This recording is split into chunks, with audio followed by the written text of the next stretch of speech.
¿Cómo está el clima político? Para eso vamos a hablar con Sebastián Alperín, que lo tenemos en línea. Él es sociólogo, es analista político y está en línea con nosotros para hablar aquí en Hora 15. Hola Sebastián, buenas tardes, gracias por atendernos. No, por favor, eso es ustedes, ¿cómo les va? Bien, bien. Bueno, Sebastián, para arrancar, empieza una nueva etapa, segunda mitad del gobierno de Javier Milei. ¿Cuáles son las expectativas? A ver, yo diría, lo que estamos viendo, de acuerdo a los últimos estudios de opinión pública, es que se mantiene la tendencia en cuanto a que el principal crédito en favor del gobierno tiene que ver con expectativas futuras antes que con beneficios del presente. Incluso de acuerdo a los últimos registros, esas expectativas se han incrementado, con lo cual, digamos, esto es un activo para el gobierno, tanto en cuanto exista alguna probabilidad de que esto se verifique después en los hechos concretos, pero al mismo tiempo es un desafío en tanto en cuanto si eso no ocurriera, bueno, cuál podría ser la consecuencia. Pero lo cierto es que los indicadores vienen mostrando una estabilidad muy importante en cuanto a la expectativa, la confianza del gobierno en la imagen del presidente sigue pareja, incluso algunas encuestas dan algún incremento en las últimas mediciones del mes de enero, pero que estarían en el orden de lo que llamamos el error muestral estadístico, con lo cual hay que tomarlo con pinzas, pero bueno, no deja de ser una situación de estabilidad. Y un dato que es muy favorable al gobierno es que, y esto sí diría que es una situación extraordinaria, es que el porcentaje de la población, de acuerdo a la última encuesta de Opinaria, por ejemplo, que salió publicada en el día de hoy, el porcentaje de la población que le atribuye la principal responsabilidad de la crisis económica a gobiernos anteriores, principalmente el kirchnerismo, no ha hecho sino incrementarse. Es decir, no solo que el gobierno, como es de esperar para cualquier administración, no me refiero a la actual, con el transcurso del tiempo pueda ir, digamos, perdiendo ese capital inicial de crédito, sino que se incrementa, digamos, ese apoyo al gobierno en detrimento del cuestionamiento a las gestiones anteriores, ¿no? Hola, ¿qué tal Sebastián? Javier Pensique es mi ¿Qué tal? nombre. Te hago una consulta en referencia a esto de la imagen del presidente. El presidente había tomado una actitud después de las últimas elecciones donde ganó y de una mayor moderación, sobre todo en la crítica hacia determinados sectores. Sí. Había cambiado no la forma de expresarse, pero sí una mayor moderación. Inclusive en el discurso de Davos, a diferencia de lo que fue el año anterior, que había sido muy cuestionado a nivel internacional, el otro día se vio a un presidente más abocado a temas económicos, que inclusive enfrentado en algunos temas conceptuales a Donald Trump, más allá de reconocerlo como el líder mundial. Y sin embargo, estos últimos días ha vuelto el Milei, llamémosle original, con algunas críticas despiadadas, en el caso de Roca al empresario más importante por ahí que tiene la Argentina, en el caso de algunas periodistas en particular, ha vuelto el Milei con los epítetos y calificativos. ¿Qué pensás sobre eso? ¿Por qué esa vuelta hacia atrás? Si uno adhiere a la hipótesis de Rosendo Fraga, que siempre dice los políticos pueden cambiar estrategias, acciones, pero no su personalidad. Yo creo que más que un cambio en Milei lo que vimos es una contención, ¿no? En los tiempos, como vos bien destacabas, incluso en el discurso de Davos.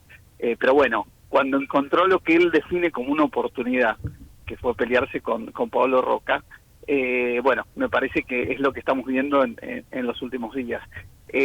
Yo creo que ahí el gobierno, digamos, descansa en la idea de que le es muy redituable, que de hecho lo fue electoralmente, digamos, para ganar la elección y quizás durante los primeros tiempos, de buscar un enemigo que lo circunscribe dentro de la lógica de la casta, ¿no? Es decir, que tiene un ala política, que tiene un ala sindical y que tiene un ala del empresariado, es decir, del establishment.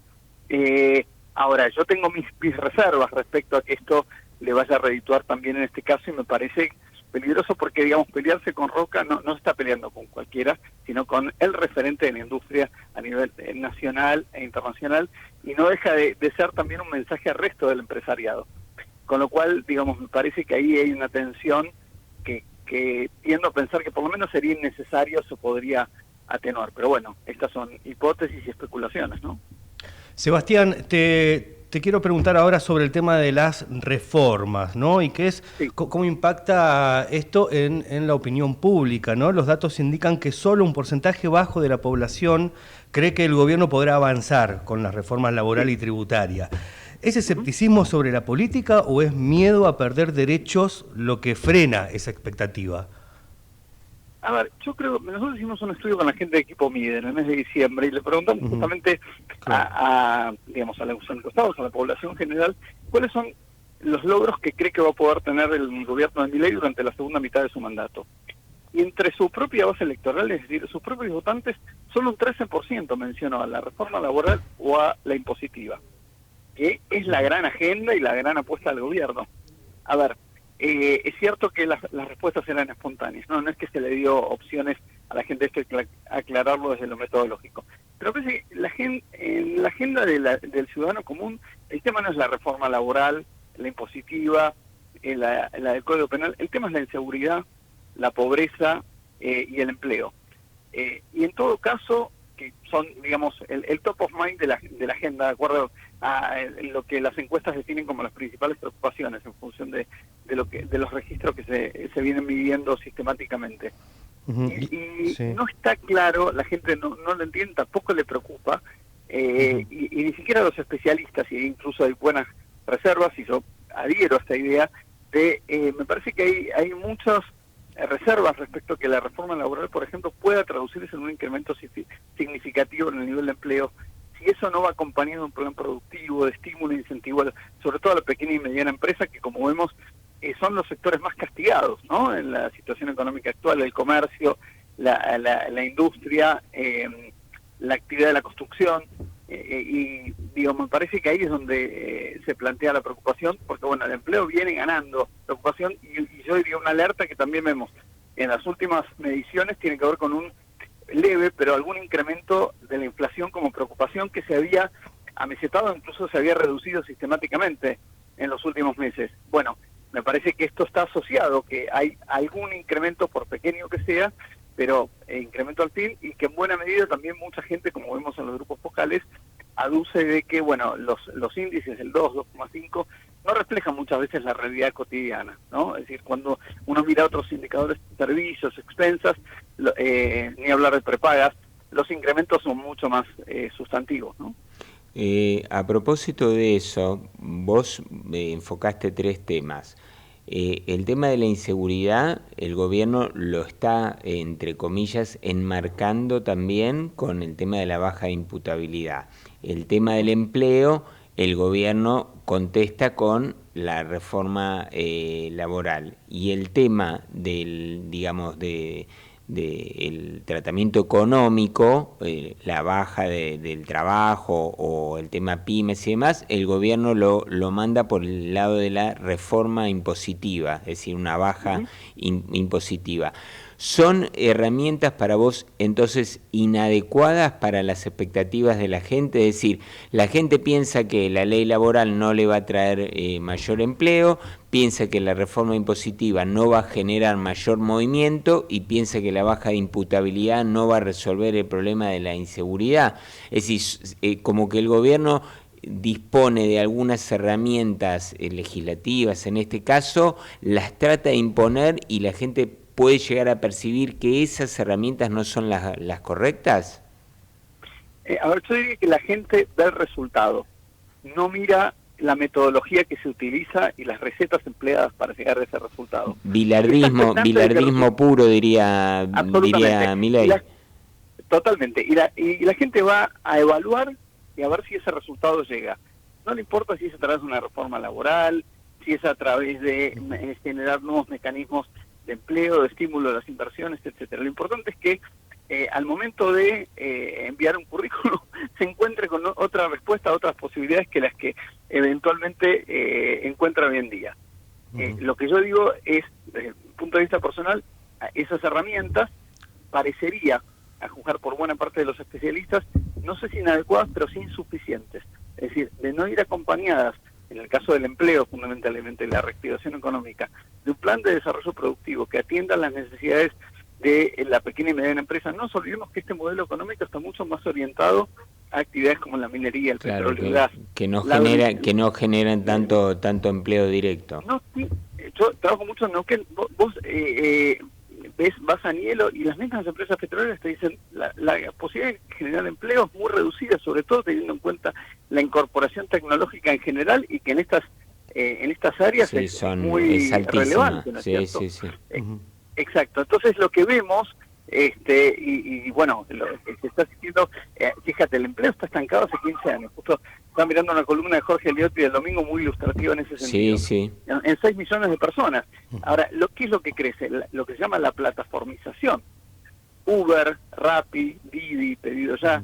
Digo, pero no es un empleo genuino en términos de inclusión y en términos de poder generar un ingreso y un programa de desarrollo e incorporación de mano de obra que te cambie el mapa, sobre todo de la pobreza y la vulnerabilidad, ¿no? Claro, y la gente debe sentir que la herramienta que se propone, que es la reforma, digamos, esta reforma laboral, no estimularía el empleo, porque si no hay demanda laboral no tiene que ver solo con el trabajo, digamos, no condicional de las plataformas, sino con que no hay movimiento económico. Eso es lo que vos sentís que la gente percibe, es decir, que si no hay una reactivación real, por más que esté la normativa, no va a haber demanda.